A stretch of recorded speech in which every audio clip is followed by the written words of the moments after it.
بەمەبەستی تۆمارکردنی چاکەیەکی دیکە لە تۆماری چاکەکانی لای پەروەردگار لە ڕۆژێکی پیرۆزی وەک هەینیدا فایق محەممەد بە شۆفڵەکەیەوە بەرەو دەربەندی سەرتەک و ناحی بەمۆ بەڕێ دەکەوێت.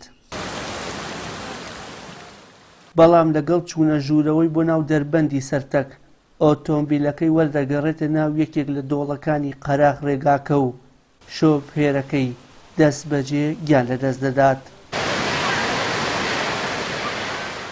دانیشتوانی سەرتەکیش سەرەڕای نیگەرانیان بەهۆی ڕووداوەکەوە ئاماژە بۆ ئەوە دەکەن لە ماوەی ڕابردوودا چەندین جار داوایان لەلایەنی پەیوەندیدار کردووە بربەستی کۆنکرێتی لە قەراغ دۆڵ و نشێوەکانی ڕێگاکە دابنێن، چونکە ئەم ڕووداوە یەکەم ڕووداو نییە لە دەربەندەکە ڕوودابێت و ئەگەر حکومەت بەردەوام بێت لە پەراوێزخستنی ناوچەکەیان ڕووداوی زیاتری نەخوازراو ڕوودەدات.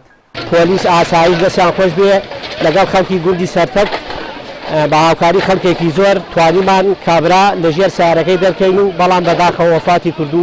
وەکو خەڵکی گوندی سەرتەک هاتووین ئاوی کانەکە ماخزن سەری لەوانەیە 15-16 نەفەر بوون بە خاکەنازەی ماڵن. حکومەت ئەوەی ئەمەوێنە ئاوڕێکی براتۆ لەم جادە سەرەڕایشە داهاتێکی چاکی هەیە، هەر ناتوانێت هەر خوێن لە خوێ هەرزانتر هەیە نییە.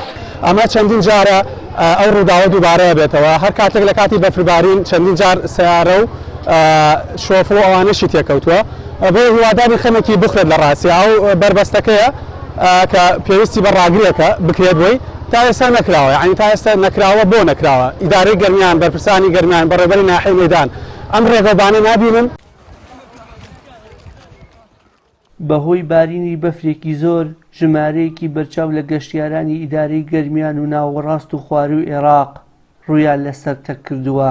ئەمەش هێندەی دیکە ئاستەنگی هاتوچۆی دروست کردووە و دانیشتوانی گوندەکە داوا دەکەن بەهۆی مەترسی ڕێگاکەوە گەشتیاران ڕوو لە ناوچەکەیان نەکەن.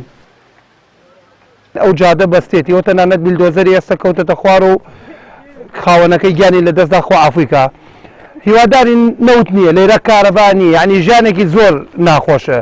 هیوادارین بێوە دەمی و ئەو خەڵکەش داوامان لەو گەشتیارانە ئەوەیە ڕوو ئەکاتە ئەیرانە بۆ خۆیانە، بۆ سلامەتی خۆیانە.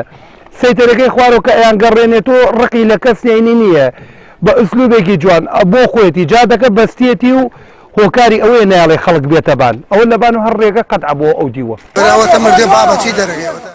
بەشی پۆلیسی ناحەی مەیدان پەراوی لێکۆڵبنەوەی بۆ هۆکاری گیان لەدەستدانی شۆفێرە 71 ساڵەکە کردووە و دوای توێکاری بۆ تەرمەکەیشی لە پزیشکی داتی دەربەندی خان دواتر تەرمەکەی بە خانەوادەکەی درایەوە.